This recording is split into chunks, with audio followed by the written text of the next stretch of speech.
Paint இருக்குது, அதை வந்து கொஞ்சோண்டு இதில் எடுத்துக்கிட்டு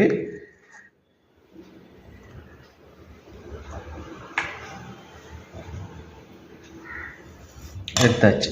இப்போ இதில் வந்து தண்ணி ஊற்றுறா என்ன ஆகுதுன்னு பார்ப்போம். பாருங்க, தண்ணி மிதக்குது, ஒன்றுமே ஆகலை.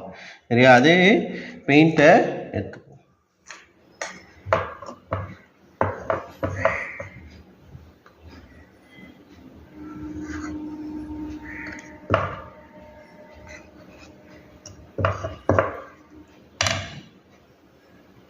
இப்போ தின்னர் எடுத்துருக்குறேன். இந்த நம்ம பெயிண்ட் அடிக்கிறதுக்கெலாம் வாங்குவோம்ல அந்த தின்னரு, அதை வந்து எடுத்துருக்கோம். இப்போ இதை வந்து இந்த பெயிண்டில் ஊற்றுற என்ன நடக்குதுன்னு பார்ப்போம்.